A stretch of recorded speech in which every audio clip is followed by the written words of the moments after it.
हे दोस्तों, आपको पता ही है नया साल स्टार्ट होने वाला है और शायद अगर आप वीडियो लेट देख रहे हो तो साल स्टार्ट ही हो गया होगा।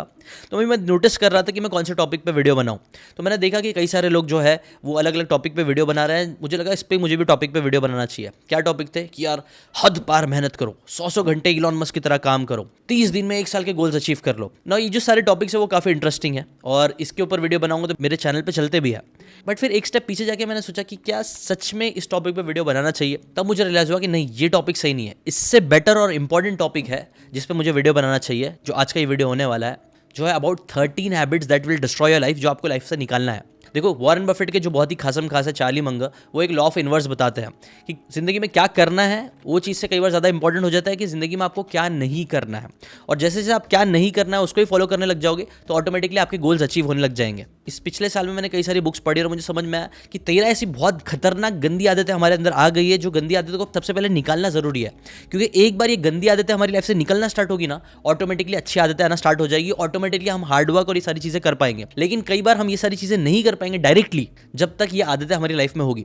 इसीलिए मैंने डिसाइड किया कि इसी टॉपिक पे वीडियो बनाऊंगा। देखो, वैसे तो मैं 13 आदतें बताने वाला हूं, बट मुझे पता है कि 13 की 13 आदतें एक साथ आप खत्म नहीं कर पाओगे। लेकिन मैं चाहता हूं कि इन 13 में से एटलीस्ट 3 टॉप 3 आदतें आज की इस वीडियो में आप डिसाइड कर लेना कि ये 3 आदतें तो मैं अपनी लाइफ में निकालूंगा ही ये नए साल में, या नए साल स्टार्ट होने से पहले ही। अगर पहले ही कर लोगे तो बेटर है। और ये 13 आदतें भी मैं आपको बैड टू वर्स्ट के सीक्वेंस में बताने वाला हूँ, ठीक है। जो मुझे लगता है मेरे हिसाब से बैड है और उसके बाद सबसे एंड वाला जो मुझे लगता है सबसे वर्स्ट है, वो मैं आपको बताने वाला हूँ एक सीक्वेंस पे। और सिर्फ मैं आपको प्रॉब्लम ही नहीं बताऊंगा, इन प्रॉब्लम से रिलेटेड जो बेस्ट बुक इस प्रॉब्लम का बेस्ट सोल्यूशन देगी वो बुक के बारे में बताऊंगा। अगर मैंने उस बुक के ऊपर ऑलरेडी समरी बनाई है उसका लिंक मैं डिस्क्रिप्शन में दे दूंगा। अगर आप इंटरेस्टेड होगी कि मैं उस बुक की समरी बनाऊं तो वो भी आप मुझे कमेंट में बता देना, ठीक है। Now let's start. 13 में से सबसे पहली बैड हैबिट है वो है सुपरफिशियल लिविंग। वैसे देखो, टू बी ऑनेस्ट, ये वाली जो हैबिट है ना, बुरी आदत है ना, इसको मैं चाहता था टॉप 3 में डालूं, लेकिन मैंने जानबूझ के टॉप 3 में नहीं डाला क्योंकि मुझे पता है कि बहुत सारे लोग के अंदर ये पेशेंस ही नहीं होगा कि वीडियो एंड तक देखे। और जो मैक्सिमम लोग ये वीडियो देख रहे हैं स्टार्टिंग में, वो लोग को मैं चाहता हूँ कि पहले ये लेसन बता दूं सुपरफिशियल लिविंग का। और इसे एग्जाम्पल से समझते हैं। समझो फॉर एग्जाम्पल एक बच्चा है जिसे खिलौने बहुत ज़्यादा पसंद है। अब उसके डैड को ना एक जादुई घर मिल गया है जहाँ पे ना बहुत सारे खिलौने हैं, पूरी खिलौने की फैक्ट्री आप समझ सकते हो। अब उसके डैड इस बच्चे को उस खिलौने वाले रूम में लेके चले जाते हैं जहाँ पे भर भर के खिलौने हैं। बच्चा सारे खिलौने देख के एकदम खुश हो जाता है और वो एक एक करके फरमाइश करने लगता है कि मुझे वो वाला खिलौना चाहिए। उसके डैड फौरन जाते हैं, उसे वो वाला खिलौना दे देता है। वो उसका हाथ में लेता है, उसको बहुत मज़ा आता है कि यार बहुत अच्छा खिलौना है। थोड़ी देर खेलता है और फिर फेंक देता है और फिर बोलता है कि वो दूसरा वाला खिलौना ला के दो। उसके डैड जाते हैं, वो दूसरा वाला खिलौना लेते हैं, उसके हाथ में देते हैं, वापस हाथ में लेता है, उसको बहुत मजा आता है नया खिलौना हाथ में लेके, बट फिर वापस उसको फेंक देता है और तीसरे खिलौने की तरफ उंगली उठाता है। ऐसी तीसरा, चौथा, पांचवा, छठा, और कुछ ही देर में वो कई सारे खिलौने अपने हाथ में लेता है और बस उसे फेंक देता है। अब आप बताओ, किसी ऐसे बच्चे को इतने सारे खिलौने अगर मिल जाएंगे तो क्या वो उसकी मेंटल हेल्थ के लिए अच्छा होगा? क्या उसके पेशेंस के लिए अच्छा होगा? क्या वो बच्चा खिलौनों की इज्जत कर पाएगा? अब देखो, ये जो एग्जाम्पल है ना, कहीं ना कहीं हमारी लाइफ में हो रहा है। आजकल हम लोग है ना बहुत ज़्यादा सुपरफिशियल लाइफ जीने लग गया है। हमें कोई वीडियो देखने का मन करता है, हम एक वीडियो देखते हैं, फटाक से थोड़ा सा मज़ा आता है, उसको स्क्रॉल करके दूसरा वीडियो देखने लग जाते हैं, तीसरा वीडियो देखने लग जाते हैं। हम किसी एक जन से बात करते हैं, थोड़ी देर में ही बोर हो जाते हैं। अगर किसी का फ़ोन आ गया, हमने फ़ोन पर बात करी, आप देखना 2-3 मिनट करने के बाद ही हमें लगता है कि यार बहुत टाइम से बात कर रहा है और हमें फटक से फ़ोन कट करने का मन करता है। ऐसे हमें ना बहुत ज़्यादा शैलो लिविंग जीने लग गए हैं, एक सुपरफिशियल लाइफ जीने लग गए हैं जहां हम डीप कनेक्शन, डीप चीज़ें नहीं कर पा रहे हैं। हम अलग अलग वीडियो से बहुत सारी चीज़ें सीख रहे हैं लेकिन कोई भी एक चीज़ में डेप्थ में नहीं जा रहा है। और रील्स और शॉर्ट प्लेटफॉर्म ने इस चीज़ को और बहुत ज़्यादा ट्रिगर कर दिया है। इसलिए पहली बुरी आदत जो आपको अपनी लाइफ से निकालना है, जो मेरे हिसाब से बहुत ज़्यादा ज़रूरी है, वो है सुपरफिशियल लिविंग और शैलो लिविंग।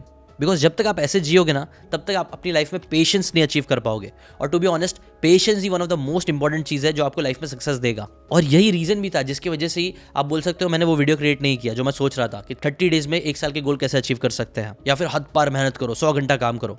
नहीं, ये सारी चीज़ें आपको इम्पेशेंट बना देगी। और टू बी ऑनेस्ट, सक्सेस के लिए एक्चुअल में आपको पेशेंस की ज़रूरत है। हाँ, एक टाइम आएगा जब शायद आप 100 घंटे भी काम कर लो, लेकिन वो 100 घंटे काम करने से पहले आपको 1 घंटे काम करने का पेशेंस सीखना पड़ेगा, 10 घंटे काम करने का पेशेंस सीखना पड़ेगा। अगर आपके अंदर 10 घंटे काम करने का ही पेशेंस नहीं है और अगर मैं आपको डायरेक्टली 100 घंटा काम करने के लिए बोलूँ तो आपको लगता है वो चीज़ सही होगी? कमेंट करके बताना। अब इसके ऊपर कुछ बुक्स है जिसके ऊपर मैंने ऑलरेडी समरी भी बनाई है। Deep work one of the best book है जो आपको पढ़नी चाहिए। इसकी समरी मैंने क्रिएट करी है, वो आप जाके देख सकते हो। प्लस एक और अच्छी बुक है essentialism, the disciplined pursuit of less, या फिर द वन थिंग। ये कुछ अच्छी बुक्स है जो आपको इस प्रिंसिपल के बारे में सिखाएगी। नेक्स्ट बुरी आदत जो आपकी लाइफ बर्बाद कर सकती है वो है एक्सेसिव कंपैरिजन। आपको पता है दुनिया का सबसे खतरनाक और सबसे घटिया चोर जो आपकी लाइफ बर्बाद कर रहा है वो कौन है? वो है कंपैरिजन। देखो यूजुअली जो चोर होते हैं वो तो एक दो बार चोरी करते हैं, लेकिन कंपैरिजन डेली आपकी लाइफ में आता है कहीं ना कहीं से, और जब भी वो आता है वो आपकी लाइफ की सबसे इंपॉर्टेंट चीज़ आपसे चुरा के लेके चले जाता है। क्या चीज़ चुरा लेता है? वो है आपकी हैप्पीनेस। आप खुद नोटिस करना, आप अपनी लाइफ में एकदम खुशी से जी रहे होंगे, बट लेकिन सडनली आप किसी वीडियो में देख लेते हो कि यार ये बंदा तो इतने पैसे कमा रहा है, और सडनली आप बुरा फील करने लग जाते हो। आप सडनली देखते हो कि यार ये बंदे की क्या अच्छी बॉडी है, फिर सडनली आप अपनी बॉडी के बारे में बुरा फील करने लग जाते हो। आप देखते हो कोई लड़का बहुत अच्छे रिलेशनशिप में है, आप सडनली सोचने लग जाते हो कि यार मेरा तो रिलेशनशिप ही नहीं है, या फिर मेरा जो रिलेशनशिप है वो इतना अच्छा नहीं है। आप ऐसे ही नोटिस करना, जब भी आप कंपैरिजन करने जाते हो आपका मूड खराब हो जाता है, और जब भी मूड खराब होता है एनर्जी लो होती है, और जब भी एनर्जी लो होती है आपका काम करने का मन नहीं करता है, आलस आता है, और बहुत सारी दूसरी बुरी आदतें आती है जो हमारी लाइफ बर्बाद करती है। इसीलिए मैं आपसे रिक्वेस्ट करूंगा, कंपैरिजन वाली चीज़ों को कम से कम कर दो, एकदम खत्म कर दो। और ये मैं हवे में बात नहीं करूँ, इसके ऊपर एक एक्सपेरिमेंट भी करा गया है। एक्सपेरिमेंट में कई सारे रैंडम लोगों को लिया गया और उन्हें 3 अलग अलग ग्रुप्स में डिवाइड कर दिया गया, और ये सभी लोगों को ना नॉर्मल से टास्क दिए गए थे जो उन्हें करना था, जैसे कि पजल सॉल्व करना या फिर कुछ ना कुछ रेपिटेटिव टास्क। अब ये तीनों ग्रुप को काम तो सेम दिए गए थे, बट एक इंपॉर्टेंट चीज़ डिफरेंट थी। ये तीनों ही ग्रुप को ना अलग अलग इन्फॉर्मेशन पास ऑन करी गई थी। क्या इन्फॉर्मेशन? पहले ग्रुप को ये बोला गया आप जो काम कर रहे हो ना उस काम के लिए आपको दूसरों से ज़्यादा पैसे मिल रहे हैं। दूसरे ग्रुप को बोला गया कि आप लोग जो काम कर रहे हो ना उस काम के लिए आपको दूसरों से कम पैसे मिल रहे हैं। और तीसरे ग्रुप को बोला गया आपको एवरेज पैसे मिल रहे हैं, कुछ नहीं बोला गया। इसका रिजल्ट क्या आया? जो पहला ग्रुप था जिसको बोला गया कि आपको ज़्यादा पैसे मिले हैं वो लोग बहुत खुश थे, बट इनफैक्ट उनको कम पैसे दिए जा रहे थे, आपको पता है। और सबसे इंटरेस्टिंग हुआ दूसरे ग्रुप के साथ, जिनको बोला गया कि आपको दूसरों से कम पैसे मिल रहे हैं, वो लोग बहुत ज़्यादा अनसेटिस्फाइड और अनहैप्पी थे। जबकि इंटरेस्टिंग बात ये थी कि सेकंड ग्रुप को फर्स्ट ग्रुप से ज़्यादा पैसे दिए जा रहे थे। मतलब फॉर एग्जाम्पल, अगर पहले ग्रुप को वही काम करने के लिए 10,000 रुपये दिए जा रहे थे तो दूसरे ग्रुप को 20,000 रुपये दिए जा रहे थे। बट फिर भी जस्ट बिकॉज उनको ये बोल दिया गया था कि आपको दूसरों से कम पैसे मिल रहे हैं, इसलिए वो लोग सैड थे। इस स्टडी से ये बात सामने आई ना कि आपकी इनकम कितनी ज़्यादा कम है उससे आपकी हैप्पीनेस में ज़्यादा फर्क नहीं पड़ता है, बल्कि आपकी रिलेटिव इनकम से ज़्यादा फर्क पड़ता है कि आपसे ज़्यादा कौन कमा रहा है, आपसे कम कौन कमा रहा है। आपके कंपैरिजन में दूसरे कितना कमा रहा है वो डिफाइन करती है कि आपकी हैप्पीनेस कितनी होगी। जो बिहेवियरल साइकोलॉजी की एक अमेजिंग फाइंडिंग निकली। इसीलिए मैं आपको सजेस्ट करूंगा कि यार ये बुरी आदत को अपनी लाइफ से कम करना स्टार्ट करो, खत्म करना स्टार्ट करो। और इसके लिए मैं आपको कुछ बुक भी रिकमेंड करता हूँ, जैसे कि एक बहुत अच्छी बुक है द गिफ्ट्स ऑफ इम्परफेक्शन, और एक और बुक है the subtle art of not giving a F. Third important habit जो आपको अपनी लाइफ से निकालनी चाहिए वो है स्टैग्नेशन सिंड्रोम। स्टैग्नेशन सिंड्रोम क्या होता है? बेसिकली आपने नोटिस किया होगा ना, कई सारे जो लोग होते हैं ना वो लोग है ना बहुत इग्नोरेंट होते हैं। आपने ऐसे लोगों को देखा होगा ना जो लोगों को ग्रोथ की बात से ही नफरत हो जाती है। अगर आप उनको बोलोगे कि कोई बुक पढ़ ले तो बोले भाई छोड़ यार, बुक पढ़ के कुछ किसी का कुछ भला नहीं होने वाला है। या फिर अगर आप उनको कोई अच्छी बात सिखाओ तो वो लोग सीधा आपको बोलेंगे ये बाप को मत सिखा। ये ऐसे लोग होते हैं ना जो लोग ग्रोथ, अडेप्टेबिलिटी, स्किल्स के ऊपर काम ही नहीं करते। उनको लगता है वो जैसे है वैसे ही बेस्ट है, और ये एक बहुत ही खराब आदत होती है ना। इससे रिलेटेड कुछ बुक्स जो आपकी हेल्प कर सकती है ये माइंडसेट खत्म करने में, वो है पहली बुक माइंडसेट ही बाय कैरल एस्डवेक। दूसरी बुक है लाइफ लॉन्ग लर्निंग। एरिस्टोटल की एक फिलॉसफी है जिसे फ्रोनेसिस बोलते हैं, जहां वो नॉलेज और प्रैक्टिकल विजडम के बारे में एक इंटरेस्टिंग बात बताता है। एरिस्टोटल बोलते हैं ना कॉम्पिटेंसी के 4 स्टेजेस होते हैं। पहला स्टेज होता है अनकॉन्शियस इनकॉम्पिटेंट लोग, मतलब ऐसे लोग जिन्हें पता ही नहीं है कि उन्हें क्या नहीं पता है। दूसरे लेवल पे आते हैं कॉन्शियस इनकॉम्पिटेंट लोग, इन्हें पता होता है कि इन्हें क्या नहीं पता है, या फिर इन्हें पता होता है कि क्या चीज़ें ये नहीं समझते हैं। ये सेकंड लेवल होता है। थर्ड लेवल होता है कॉन्शियस कॉम्पिटेंस। यहाँ पे लोगों को चीज़ें पता होती है क्या चीज़, क्या काम कैसे करना चाहिए, और इनको ये भी पता होता है कि इस चीज़ को करने के लिए बहुत ज़्यादा एफर्ट लगेंगे। और लास्ट फोर्थ स्टेज आता है अनकॉन्शियस कॉम्पिटेंस। ये वाला सबसे हाईएस्ट होता है।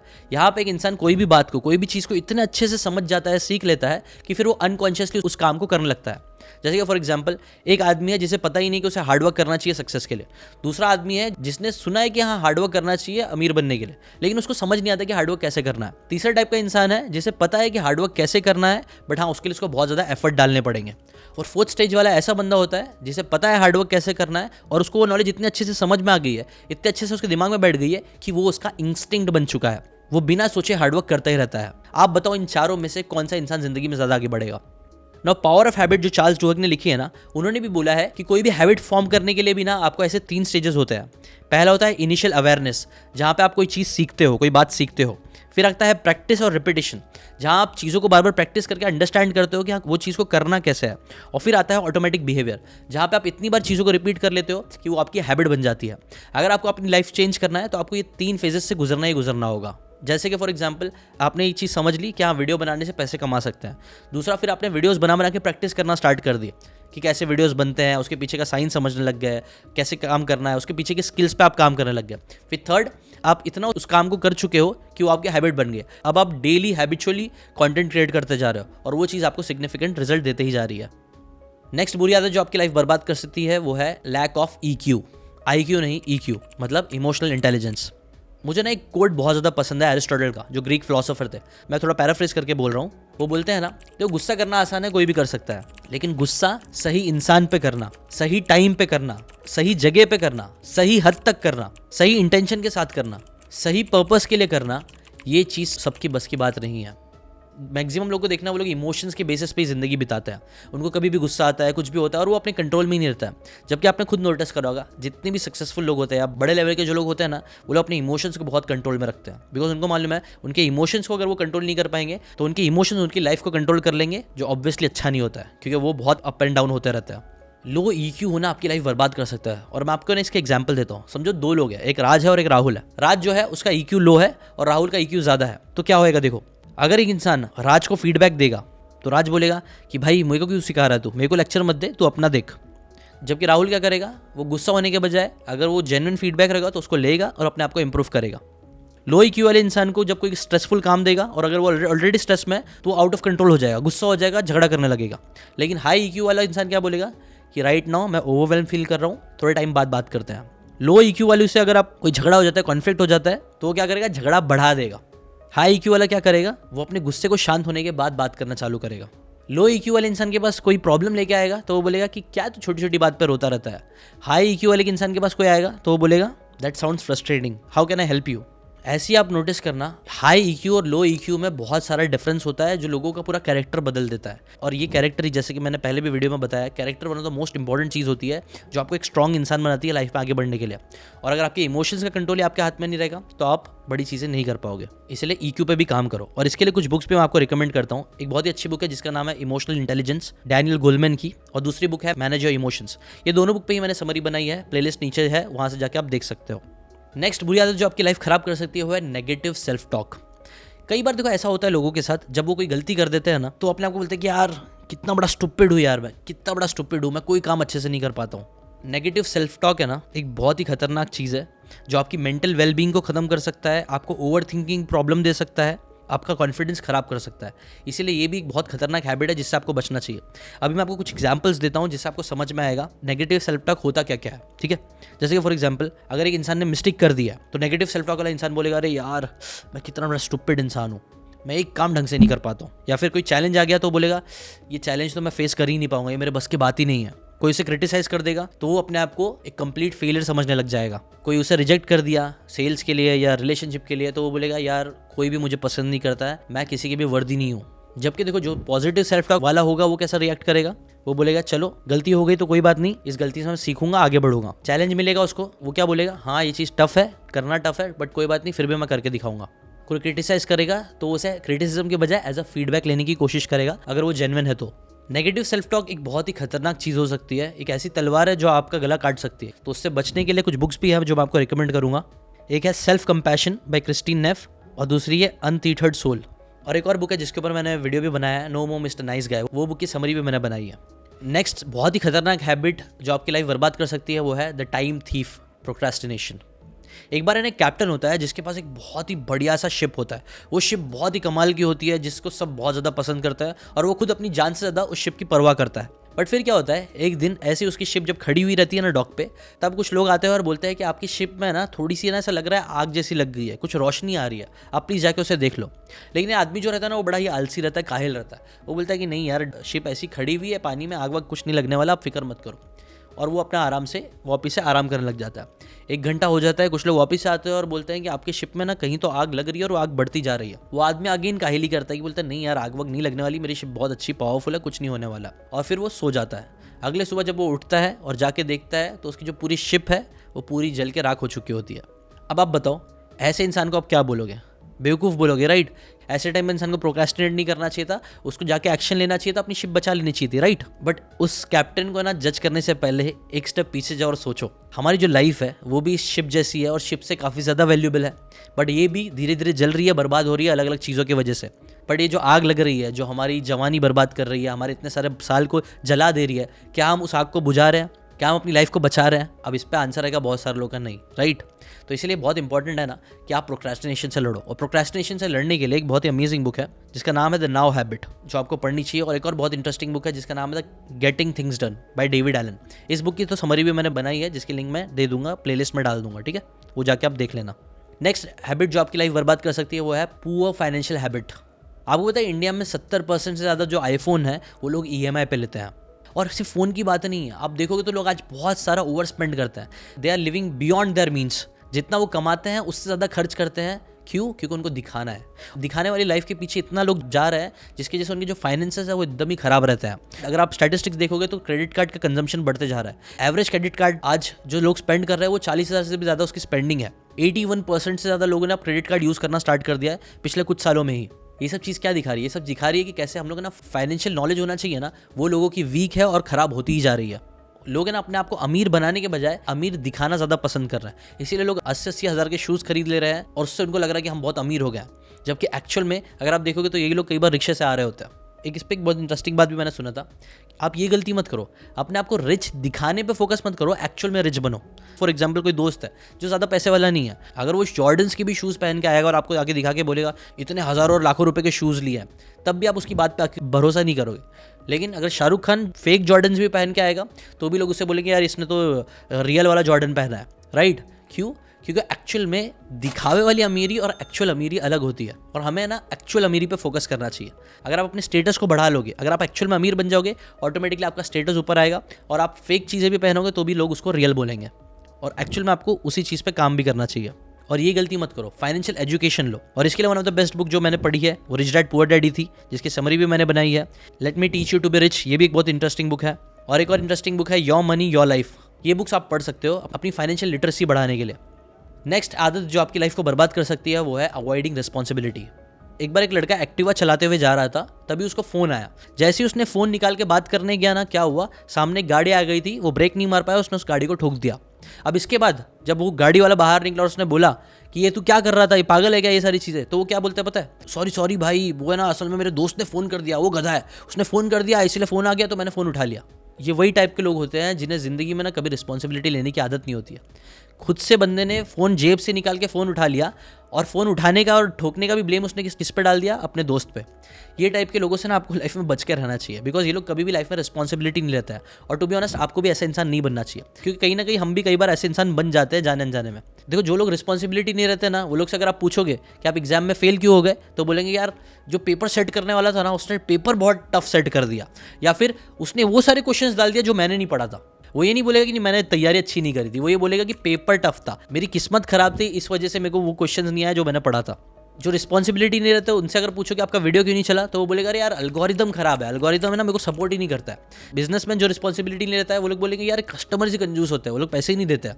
और ये जो माइंडसेट है ना, लैक ऑफ रिस्पॉन्सिबिलिटी लेना, वो बहुत डिस्ट्रक्टिव है। क्योंकि एक बार जब आप रिस्पॉन्सिबिलिटी दूसरों पे शिफ्ट करना चालू कर देते हो, ब्लेम करना चालू कर देते हो, तो फिर आपकी लाइफ का कंट्रोल आपके हाथ में ही नहीं रहता है। आपको ऐसा लगता है कि आप कुछ भी कर लो, आप कुछ कर ही नहीं पाओगे, क्योंकि एट द एंड तो गवर्नमेंट आपके साथ अच्छा कर ही नहीं रही है, आपके माँ बाप आपके साथ अच्छा कर ही नहीं रहा है, आपके दोस्त आपके साथ अच्छा कर ही नहीं रहा है। इसका मतलब क्या है? मैं विक्टिम हूँ और मेरे साथ ऐसे ही होगा। और फिर होता क्या है कि विक्टिम बन के वो इंसान पूरी जिंदगी बर्बाद कर देता है। ये हैबिट भी अपनी लाइफ से निकालना चालू करो। एक बहुत ही अच्छी बुक जो आपको रिस्पॉन्सिबिलिटी लेने में हेल्प करेगी, सिखाएगी, वो है 7 habits of highly effective people. और एक और इंटरेस्टिंग बुक है जिसका नाम है एवरीथिंग इज फिगर आउटेबल। नेक्स्ट बुरी आदत जो आपकी लाइफ बर्बाद कर देगी, जो आपको अपनी लाइफ से निकालना है, वो है डिसऑनेस्टी। अभी कुछ टाइम पहले ना मैं एक बिजनेसमैन से मिलने गया जिसकी मैं काफ़ी रिस्पेक्ट करता था। हम बात ही कर रहे थे, तभी उसको एक फ़ोन आ गया, किसी तो क्लाइंट का फ़ोन आ गया, और उस क्लाइंट से उसने बात किया। बात करने के बाद फिर किसी दूसरे बंदे का फ़ोन आया जो क्लाइंट के साथ ही था, मिला हुआ था, कुछ तो बात थी। फिर मैंने देखा कि ना उसने क्लाइंट के साथ एकदम ही अलग बात करी, कुछ अलग ही कहानी उसने उसको बताई, और फिर दूसरे बंदे से उसने कुछ अलग ही कहानी बताई। मतलब और दोनों टाइम पे वो ऐसा बात कर रहा था कि यार मैं तो सिर्फ आपका ही भला कर रहा हूँ। उस काम को निकलवाने के लिए उस बंदे ने ऐसी ऐसी कहानियां बना दी सामने मेरे बैठे बैठे, झूठ बोल के।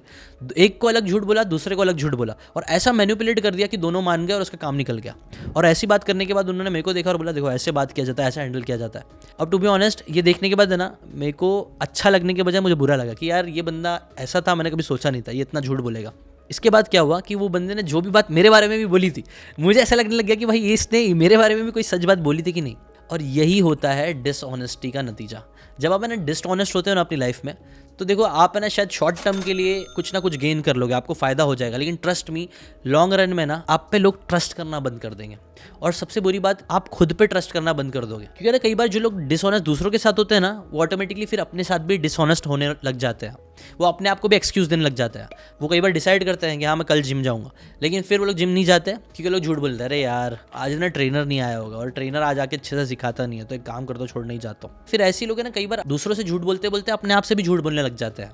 वो वादा करते हैं कि हाँ मैं एक काम करूंगा, फिर वो काम को नहीं करते हैं और उसके लिए अपने आप को झूठ बोलते हैं कि मैंने काम नहीं किया क्योंकि ये रीजन था। और ऐसे ही वो लोग झूठ बोलने लगते हैं, जिससे उनकी इंटेग्रिटी खराब होने लग जाती है और लाइफ भी खराब होने लग जाती है। इसलिए मैं आपसे रिक्वेस्ट करूंगा कि ये वाली हैबिट प्लीज़ अपने लाइफ से निकालो। हाँ, इससे शॉर्ट टर्म में तो आपको सक्सेस मिल जाएगी। आपने खुद भी देखा होगा कि लोगों ने झूठ बोल बोल के कई सारा बिजनेस बड़ा खड़ा भी कर दिया है, लेकिन लॉन्ग रन में उनका नाम भी खराब हुआ है और उनका बिजनेस भी खराब हुआ है। तो इसीलिए मैं आपसे रिक्वेस्ट करूंगा ये वाली हैबिट भी प्लीज़ अपनी लाइफ से निकाल दीजिए। और इसके लिए एक बहुत इंटरेस्टिंग बुक है जिसका नाम है द स्पीड ऑफ ट्रस्ट। ये बुक आप स्टीवन कवी की है, जो आपको ज़रूर पढ़नी चाहिए। नेक्स्ट बुरी आदत वो है निगलेक्टिंग रूटीन। आपको पता है एक टाइम था स्कूल में जब मुझे ना स्कूल जाते वक्त एक चीज़ बहुत ज़्यादा नापसंद थी। क्या नापसंद थी? रोज़ सुबह जल्दी उठ के स्कूल जाना। ये मुझे निहायत ही घटिया लगता था। और तभी मैंने डिसाइड कर लिया था कि यार मुझे ना अपनी लाइफ में ऐसी लाइफ क्रिएट करनी है जब मैं रोज़ सुबह जब चाहिए तब उठ सकूँ। फॉर्चुनेटली मैंने अपने लिए वो लाइफ क्रिएट भी कर ली, कंटेंट क्रिएशन की हेल्प से आप बोल सकते हो। आज मैं जब चाहिए तब उठ सकता हूँ और मैंने ना ऐसा कर भी लिया। बट ना जब मैंने ये चीज़ अचीव कर ली ना, तब मुझे एक बहुत इंटरेस्टिंग चीज़ समझ में आई।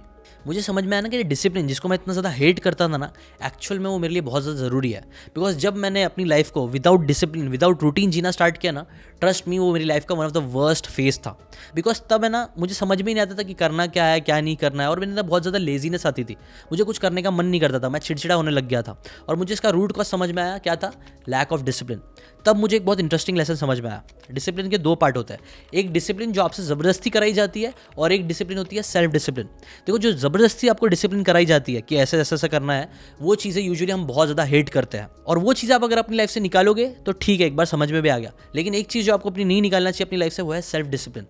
खुद के अंदर डिसिप्लिन ज़रूर रखना।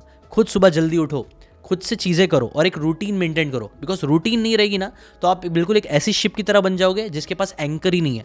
मतलब जब तूफान आएगा तो आप है ना कहीं पे स्थिर खड़े ही नहीं रह पाओगे, आप यहाँ से वहाँ होते रहोगे और डूब जाओगे, आपकी कश्ती डूब जाएगी। एंकर होना बहुत ज़रूरी है। और वो एंकर क्या होगा? अगर आपके पास एक रूटीन होगी। और इसीलिए फिर मैंने अभी अपनी रूटीन पे काम करना स्टार्ट किया है। रोज़ सुबह उठना, नमाज पढ़ना, ये सारी चीज़ें करने की वजह से क्या हुआ है, एक रूटीन सेट हो रही है। और वो रूटीन मेरे अंदर डिसिप्लिन भी ला रही है, मेरा मोटिवेशन भी बढ़ा रही है, मेरी एनर्जी भी बढ़ा रही है और मुझे बहुत अच्छे रिजल्ट्स दे रही है। इसलिए ये आदत भी अपनी लाइफ से निकालना चालू करो। रूटीन का ना होना, एक रूटीन बनाओ। और इसके ऊपर काम करने के लिए एक बहुत इंटरेस्टिंग बुक है जिसके ऊपर मैं सोचा हूँ समरी बनाऊंगा। अगर आप चाहते हो तो कमेंट करके बताना, मैं बना दूंगा। मेक योर बेड करके एक बुक है। प्लस एक और बुक है डिसिप्लिन इक्वल्स फ्रीडम। इसके ऊपर मैंने ऑलरेडी समरी बनाई है, उसकी लिंक भी मैं प्लेलिस्ट में डाल दूंगा। नेक्स्ट आदत जो आपकी लाइफ बर्बाद कर देगी वो है एडिक्शन।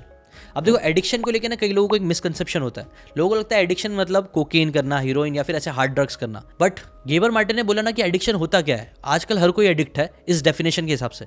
एडिक्शन का मतलब क्या है? कोई भी शॉर्ट टर्म एक्शन लेना जो आपको शॉर्ट टर्म प्लेजर दे रहा है लेकिन लॉन्ग टर्म में आपका नुकसान कर रहा है, वो चीज़ एडिक्शन है। और इस डेफिनेशन के हिसाब से आप, मैं और हर कोई एडिक्टेड है। एडिक्शन होने के लिए कोकेन या सब चीज़ की ज़रूरत नहीं है। जो हम रील्स देखते हैं वो भी एक एडिक्शन है, क्योंकि हम शॉर्ट टर्म एक्शन ले रहे हैं शॉर्ट टर्म प्लेजर के लिए और लॉन्ग टर्म में अपना नुकसान कर रहे हैं। शॉर्ट टर्म में हम ओवर थिंक क्यों करते हैं? हमें लगता है हम सोचेंगे तो हमारी ज़िंदगी का कंट्रोल हमारे हाथ में आएगा, लेकिन लॉन्ग टर्म में क्या होता है, ये हमारी मेंटल हेल्थ को खराब कर देता है। गुस्से में हम बात करते हैं, हमें क्या लगता है कि हम रिलेशनशिप को भी सही करने की कोशिश कर रहे हैं, हम कंट्रोल लेने की कोशिश कर रहे हैं, लेकिन इससे क्या होता है, लॉन्ग टर्म में रिलेशनशिप खराब हो जाता है। ऐसी आप ना मोबाइल को स्क्रॉल करना, शक्कर खाना या ऐसी कई सारी चीज़ें हैं जो एक्चुअल में इस डेफिनेशन के हिसाब से एडिक्शन है, जिससे हमें लड़ना बहुत ज़रूरी है। बिकॉज सच बात है, मैक्सिमम चीज़ों का एडिक्शन ना हमारी लाइफ को बर्बाद कर सकता है, स्पेशली वो एडिक्शन जो हमारी लाइफ को खराब डायरेक्शन में लेके जा रहा है। तो ये भी हैबिट को अपनी लाइफ से हटाना चालू करो। और इसी से रिलेटेड आता है नेक्स्ट बैड हैबिट जो आपको अपनी लाइफ से निकालनी है, वो है निगलेक्टिंग हेल्थ। अच्छा चलो मैं आपसे क्वेश्चन पूछता हूँ कि अगर मैं आपको 1 करोड़ रुपए दूँ, उस 1 करोड़ के बदले में बोलूँ आपका हाथ काट के मेरे को दे दो, तो क्या आप मुझे दोगे? अगर मैं आपको बोलूँ मैं 2 करोड़ देता हूँ, दोनों हाथ काट दो, तो कर दोगे? अगर मैं आपको बोलूँ 5 करोड़ देता हूँ, आंखें भी निकाल के दे दो, क्या दे दोगे? ऑब्वियसली नहीं दोगे। मतलब क्या है? इसका मतलब ये है कि ऑलरेडी जो चीज़ें हमारे पास है, जो अच्छे से काम कर रही है, हाथ, पैर, आंखें, ये सारी चीज़ें, ये ऑलरेडी इनवैल्यूएबल चीज़ें हैं, करोड़ से भी ज़्यादा की वर्थ है। बट आप बताओ, इस करोड़ से भी ज़्यादा वर्थ की बॉडी को क्या हम सच में उसकी केयर कर रहे हैं? आप देखो, अगर आप 1 करोड़ की गाड़ी खरीद लोगे तो उसको आप कितने अच्छे से संभाल के रखोगे, उसके ऊपर कवर चढ़ाओगे, हर एक चीज़ कर दोगे।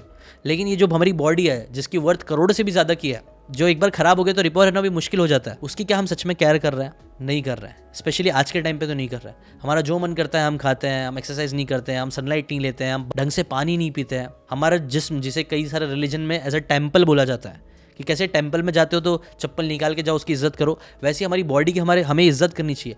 बट ट्रस्ट में हम इज्जत नहीं कर रहे हैं। हम अच्छे से खाना पीना नहीं कर रहे हैं, एक्सरसाइज नहीं कर रहे हैं, वॉक्स नहीं कर रहे हैं, सही से स्लीप नहीं ले रहे हैं अपनी, और ये सारी चीज़ें हमारी हेल्थ ख़राब कर रही है। और जबकि सबसे इंपॉर्टेंट तो हमारी हेल्थ ही है। लोग है ना करोड़ों कमाने के पीछे अरबों की चीज़ों का नुकसान कर दे रहे हैं, अपनी हेल्थ का नुकसान कर दे रहे हैं, जो नहीं करना चाहिए। इसलिए मैंने सबसे टॉप बुरी आदतों में इसको डाला है। अब इससे रिलेटेड कुछ अच्छी बुक्स जो आप पढ़ सकते हो हेल्थ को अच्छी करने के लिए, वो है वाई वी स्लीप, जो स्लीप से रिलेटेड है। सॉल्ट शुगर फैट एक बुक है, और ये वाली बुक भी आप ज़रूर पढ़ लेना, the body keeps the score. इसके ऊपर मैंने समरी नहीं बनाया है, बट बाकी दो पे मैंने बनाई है, उसको मैं प्लेलिस्ट में इंक्लूड कर दूंगा। और लास्ट आता है सबसे worst habit according to ChatGPT. ये चैट जीपीटी ने बताया सबसे वर्स्ट हैबिट ये है जो आपकी लाइफ पूरी बर्बाद कर सकता है। लास्ट हैबिट वो है टॉक्सिक रिलेशनशिप। हम किन लोगों के साथ रहते हैं वो चीज़ बहुत बहुत ज़्यादा इंपैक्ट करती है। अगर आप टॉक्सिक लोगों के साथ रहोगे जो आपको बार बार नेगेटिविटी ही दे रहे हैं ना, तो इससे क्या होगा पता है? इससे धीरे धीरे आपकी हेल्थ खराब होना चालू होगी, आपकी मेंटल हेल्थ खराब होना चालू होगी, आपकी फिजिकल हेल्थ खराब होना चालू होगी। टॉक्सिक रिलेशनशिप क्या करता है? धीरे धीरे आपको साइकोलॉजिकली हार्म करने लग जाता है, आपके सेल्फ एस्टीम को खराब करता है।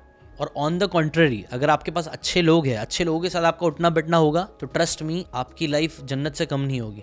सही लोगों के साथ रहना बहुत ज़्यादा इंपॉर्टेंट है, गलत लोगों के साथ कम से कम रहना बहुत इंपॉर्टेंट है। बट हाँ, उसके लिए ये भी डिफाइन होना बहुत ज़रूरी है कि टॉक्सिक रिलेशनशिप एक्जैक्टली होता क्या है। क्योंकि कई बार है ना, लोग बोलते तो हैं टॉक्सिक नहीं होना है, टॉक्सिक नहीं होना है, लेकिन वो खुद कई बार बहुत टॉक्सिक होता है। तो सेल्फ एनालाइजेशन, ब्लेमिंग करने के बजाय रिस्पॉन्सिबिलिटी लेना भी बहुत इंपॉर्टेंट है। इसके ऊपर मैंने एक पॉडकास्ट भी किया है, आप जाके देख सकते हो। प्लस कुछ बुक्स भी है जो आप पढ़ सकते हो, boundaries, attached and the road less travelled. इनमें से कुछ बुक की समरीज मैंने बनाई है जो मैंने प्लेलिस्ट में डाल दी है। बस यही थे वो 13 बुरी आदतें जो आपको अपनी लाइफ से निकालनी चाहिए। ये जो ऑर्डर था, मुझे लगता है ये परफेक्ट ऑर्डर नहीं है। मैं चाहता हूँ कि आप है ना इसका सही ऑर्डर बताओ, बैड से लेके जाके सबसे वर्स्ट कौन सी है, उसका सीक्वेंस क्या होना चाहिए इन आदतों का, आप कमेंट करके ज़रूर बताना। प्लस मैंने एक प्लेलिस्ट क्रिएट करी है, जितनी भी बुक्स की मैंने रिकमेंडेशन दी है, जिसकी समरीज मैंने ऑलरेडी बनाई है, उसकी मैंने एक प्लेलिस्ट बना के नीचे डाल दिया है। आप वो जाके देख लो या आई बटन से जाके देख लो। अभी के लिए इतना ही, मिलता है नेक्स्ट वीडियो में, बाय बाय।